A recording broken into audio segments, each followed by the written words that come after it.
देवस्यनी एकादशी से क्यों 4 माह तक सो जाते हैं भगवान विष्णु? भक्त प्रहलाद के पुत्र से जुड़ी है ये कथा। 6 जुलाई को देवस्यनी एकादशी मनाई जाएगी। इस तिथि के बाद भगवान विष्णु क्षीर सागर में योग निद्रा के लिए चले जाएंगे। हिंदू धर्म में देवस्यनी एकादशी का विशेष महत्व है।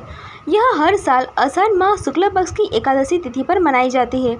इसी तिथि के बाद भगवान विष्णु 4 माह के लिए योग निद्रा में चले जाते हैं। इसे चतुर्मास के नाम से जाना जाता है। इस दौरान संसार में कोई भी शुभ व मांगलिक कार्य करने की मनाही होती है। इस दौरान भगवान शिव सृष्टि का संचालन करते हैं। ऐसे में लोगों के मन में सवाल आते हैं कि भगवान विष्णु के 4 माह तक योग निद्रा के पीछे आखिर रहस्य क्या है? क्यों आखिर सृष्टि के संचालक नारायण भगवान 4 माह तक सो जाते हैं? योग निद्रा के पीछे का रहस्य। पौराणिक कथाओं की मान्यता के अनुसार भगवान विष्णु की निद्रा से जुड़ी कई प्रचलित कहानियां हैं, जिसमें से सबसे ज्यादा चर्चित है राजा बलि की कहानी। राजा बलि हिरण्यकश्यप के वंशज और विष्णु के परम भक्त प्रहलाद के पुत्र थे। राजा बलि के पिता का नाम विरोचन था। राजा बलि राक्षस कुल से थे, लेकिन वह बेहद दानी और परोपकारी थे। इसके अलावा राजा बलि बहुत वीर थे। उन्होंने दान और वीरता के दम पर तीनों लोगों को जीत लिया था। इससे स्वर्ग के राजा इंद्रदेव समेत सभी देवता चिंतित हो गए और फिर ब्रह्मदेव के पास गए। इस पर ब्रह्मदेव ने कहा कि आप सभी भगवान विष्णु के पास जाएं। फिर सभी देव भगवान विष्णु के पास पहुंचे और अपनी विपदा बताई। असमंजस में पड़े भगवान विष्णु असमंजस में हो गए, क्योंकि राजा बलि भगवान विष्णु के परम भक्त थे और प्रहलाद के पुत्र थे। फिर भी देवताओं के कहने पर उन्होंने वामन अवतार लिया और राजा बलि के पास भिक्षा मांगने पहुंचे।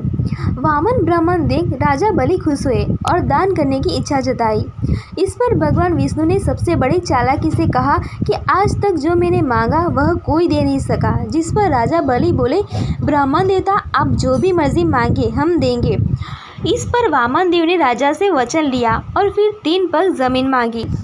इस पर राजा के दरबार में उपस्थित लोग हंस पड़े और कहा, बस इतना ही, इतने में तो क्या होगा। वामन देव ने मांगी थी 3 पग की जमीन। फिर राजा बलि ने कहा कि ब्राह्मण देव आप राज्य में कहीं भी 3 पग की जमीन माप ले। इसके बाद वामन देव ने अपने एक पग में पृथ्वी, दूसरे पग में स्वर्गलोक माप लिया। जब वामन देव को तीसरे पग के लिए कोई भी जमीन या आकाश कुछ भी नहीं मिल रहा था, तो राजा ने वामन देव के आगे सिर झुका लिया और कहा कि आप यहाँ पैर रख दीजिए। इसके बाद वामन देव ने एक पग में ही राजा बलि को पाताल लोक पहुँचा दिया। भगवान भी चले गए पाताल लोक। वामन देव राजा बलि की दानवीरता देख बहुत खुश हुए और फिर उन्होंने अपना असली रूप दिखाया। इसके बाद राजा बलि से वरदान मांगने को कहा। इसके बाद राजा बलि ने भगवान विष्णु को अपने साथ पाताल लोक में रहने का वर मांगा, जिस पर भगवान विष्णु ने तथास्तु कह दिया। साथ ही चिरंजीवी रहने का भी आशीर्वाद दिया। जब अब भगवान विष्णु पाताल लोक रहने लगे तो सृष्टि का संचालन ठप पड़ गया। सभी देवी देवता चिंतित हो गए और माँ लक्ष्मी से उपाय सोचने की विनती की। राजा को मिला है वचन। फिर माता लक्ष्मी ने एक साधारण स्त्री का रूप धरा और पाताल लोक के राजा बलि को राखी बांधी। इसके बाद राजा बलि ने माँ लक्ष्मी को कुछ मांगने को कहा। इस पर माँ लक्ष्मी ने नारायण को पाताल लोक से मुक्त करने को कहा, जिस पर राजा बलि मान गए। अब भगवान विष्णु राजा बलि को निराश नहीं करना चाहते थे, तो उन्होंने राजा बलि को यह वचन दिया था कि वे हर साल आषाढ़ मास शुक्ल पक्ष की एकादशी के कार्तिक मास शुक्ल पक्ष की एकादशी तक पूरे 4 मास तक पाताल लोक में राजा के साथ रहेंगे। साथ ही कहा कि आपको स्वर्ग के राजा इंद्र के समान दर्जा मिलेगा। इसी के बाद हर साल देवशयनी एकादशी से देव उठनी एकादशी तक भगवान विष्णु का एक अंश पाताल लोक में रहता है।